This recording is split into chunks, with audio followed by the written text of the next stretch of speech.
Muy buenos días, apreciados estudiantes. Espero que la paz del Señor nuestro Dios esté con ustedes y con los suyos. Este video es para dar un repaso de 3 temas que van a ser tenidos en cuenta en la siguiente evaluación. El primer tema que voy a explicar son los demostrativos. Un demostrativo es una palabra que a nosotros nos indica una locación. Esa locación puede ser lejos o cerca. Los demostrativos son 4, como se pueden observar acá: this, that, those y this. Bien, los locativos distinguen número y distinguen distancia. En este caso, this sería singular para algo que está cerca. That sería singular para algo que está lejos. Those sería plural para algo que está lejos. Y this sería plural para algo que está cerca. En ese entendido, entonces tenemos que this significa este o esta. That significa aquel o aquella. Those significa aquellos o aquellas. Y this significa estos o estas. Esto quiere decir que no importa el género, sirve para masculino o femenino, pero sí distingue singular, plural y distingue distancia. Ahora, con estas imágenes voy a simbolizar unas oraciones. Aquí tenemos en la primera imagen un elemento que es singular y está cerca. En la segunda imagen tenemos un elemento que es singular pero está lejos. En la siguiente imagen tenemos dos elementos, o sea, elementos plurales que están lejos.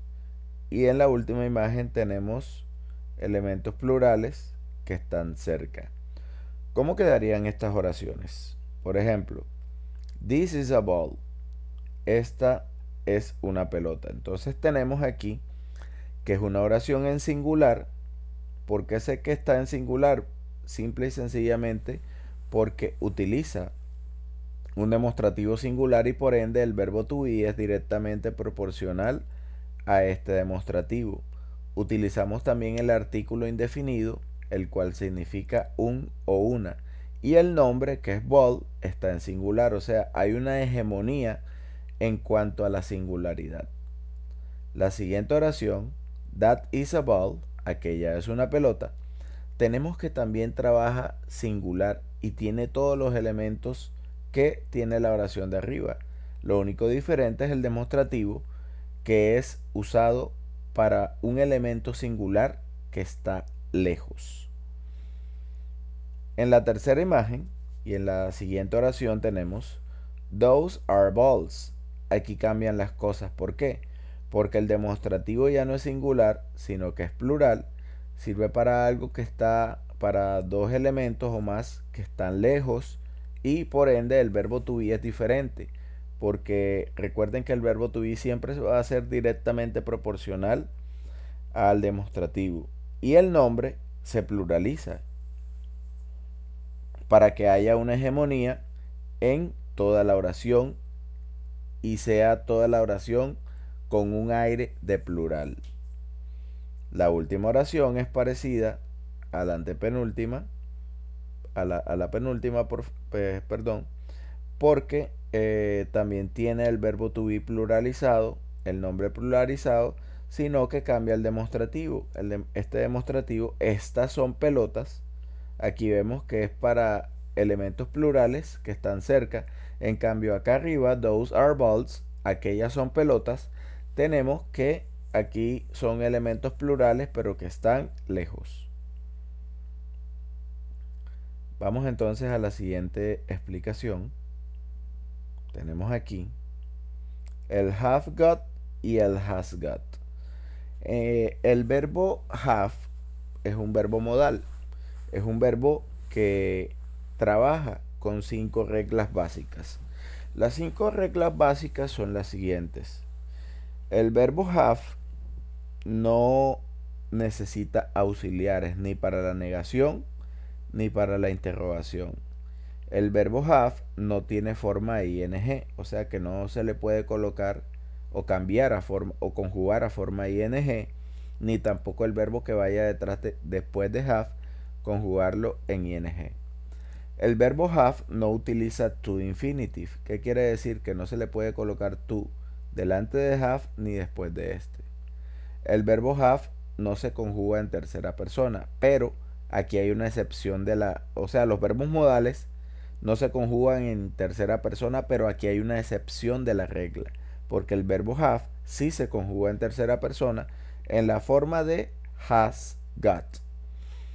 Y la última regla, después de un verbo modal, el verbo de acción va en forma base, ¿ya? Estas reglas aplican para have y para los verbos modales. La única regla que rompe el verbo have es el de la tercera persona, ¿ya? Pero el resto las reglas son aplicables.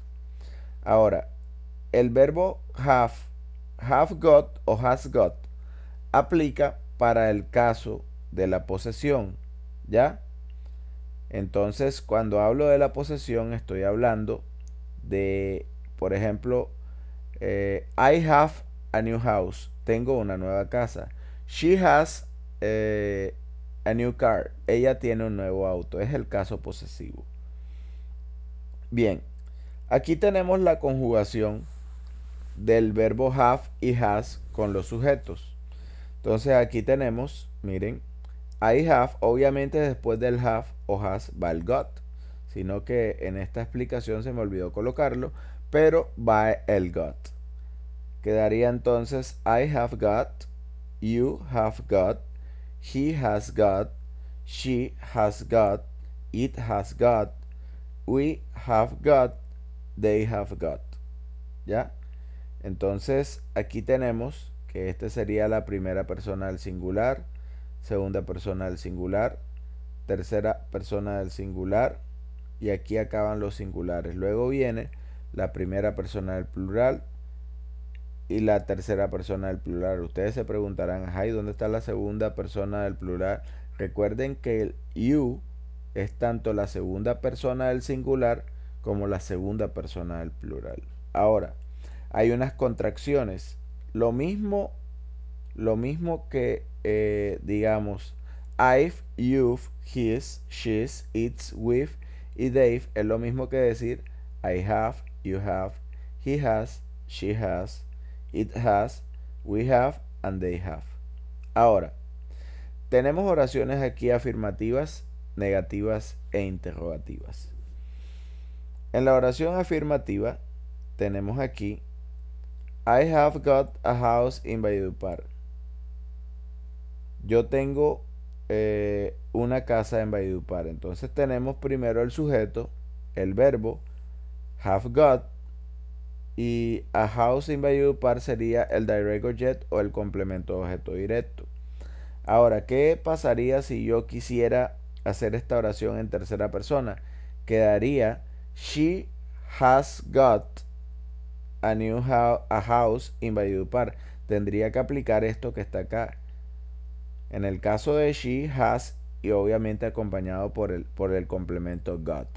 Quedaría she has got a house in Valledupar. En las oraciones negativas, lo único que yo tengo que hacer es agregarle el not en forma de contracción al have. Recuerden que ahorita al principio yo les dije que los verbos modales no necesitaban auxiliar ni para la negación ni para la interrogación. Entonces lo que tengo que hacer es I haven't, o sea, haven't es lo mismo que decir have not, sino que esta es una forma de contracción. Se coloca have, se coloca la n, se coloca la apóstrofe y la t, y es lo mismo que decir have not, sino que aquí se va a utilizar haven't porque el have not es demasiado formal. No quiero decir con esto que el have not está mal, no, para nada. Es una forma correcta, sino que es una forma muy formal. Entonces quedaría la oración I haven't got a house in Valledupar. En tercera persona, eso quedaría she hasn't got a house in Valledupar. Recuerde que hasn't es lo mismo que decir has not, ¿ya? Sino que vamos a utilizar la forma contracta. Ok. En la forma interrogativa, lo único que habría que hacer era hacer un cambio de los elementos para lograr la pregunta. Quedarían así estas oraciones. Have you got a house in Valledupar? Nos damos cuenta aquí que el verbo have se separa del got. ¿Por qué? Porque colocamos el sujeto en medio. Have you got, miren que entonces sería, had got sería separado por el sujeto. De esta manera. Entonces miren que aquí tenemos el verbo y la separación en medio colocamos el sujeto. A house in Valledupar, obviamente signo de interrogación al final. Quedaría la oración con la tercera persona. Has she got a new car? Ya, entonces pasa lo mismo.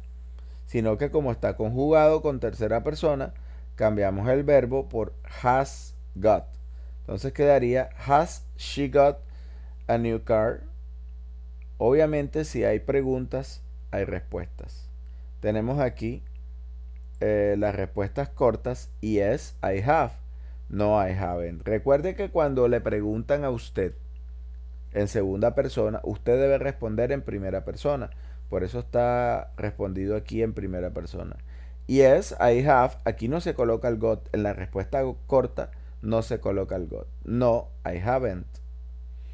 Para el caso de esta oración, yes, she has. No, she hasn't. Aquí sí respondo en tercera persona porque están hablándome de una tercera persona y respondo en tercera persona. En la tercera persona tampoco se coloca el got, sino que la respuesta nada más llega hasta el has o hasta el hasn't, ¿ya?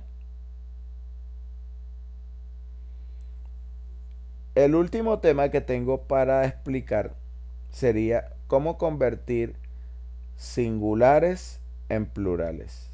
Bueno, esto es muy sencillo. Hay que seguir unas 7 reglas gramaticales. Ustedes saben que los nombres, cuando yo hablo de un nombre, estoy hablando, por ejemplo, de silla, mesa, carro, lápiz. Esos son nombres en inglés. Los nombres en inglés se dividen en nombres propios, o sea, nombres de personas, y nombres de objetos, ¿ya? Como los que les acabé de mencionar. Con los nombres de objetos es que vamos a trabajar. La primera regla de conversión del singular a plural dice que la gran mayoría de los nombres se les agrega S al final para hacer el plural. ¿Ya? Por ejemplo, en el caso de chair, aquí que es singular, se le agrega S al final y se obtiene el plural chairs. Hay una segunda regla de nombres que terminan en SH, CH, X, S u O, se les agrega al final ES. Ejemplo, brush, brushes, church, churches, box, boxes, bus, buses, mango, mangoes. Hay una tercera regla de nombres que terminan en F y FE. Se les borra la F, se cambia por una B y se les agrega S. Ejemplo, calf, calvas, knife, knives. La cuarta regla sería para aquellos nombres que terminan en Y, pero antes de la Y viene una vocal. A esos se les agrega simple y sencillamente S al final. Boy, boys. Key, keys. En una quinta regla tenemos los que terminan en Y, pero antes de la Y viene una consonante. En ese caso, la Y se elimina, se coloca I latina y se agrega ES. Ejemplo, country, countries. Hay unos casos en los cuales hay nombres que el singular es el mismo del plural. Por ejemplo, en el caso de fish y sheep, el nombre singular es este y el nombre plural es este mismo. O sea, no hay ninguna diferencia. Para escribir una oración en plural a singular, colocamos lo mismo, fish o sheep. ¿Cuál es la gran diferencia entre una oración en singular y plural? Que de pronto cambian algunos elementos. Por ejemplo, el verbo to be. Por ejemplo, ahí en la oración en singular a veces se utiliza el artículo indefinido, que significa un o una. Ese es cuando en el caso singular. En el caso plural se puede colocar some o se puede colocar el número de elementos. ¿Ya? Por ejemplo, 3 fish, 3 sheep. También hay unos casos de plurales que son irregulares. Aquí ustedes dirán, no, pero es que en algunos cambian algunas letras. Sí, sí cambian algunas letras, pero no siguen una regla general, por eso se llaman irregulares. Bien, tenemos el caso de man, men, woman, women, child, children, foot, feet, tooth, teeth y mouse, mice. Bueno, muchachos, esta era toda la explicación que tenía que darles. Por favor, traigan el taller impreso para trabajarlo en clase. Que tengan un excelente resto de mañana y que Dios les continúe bendiciendo.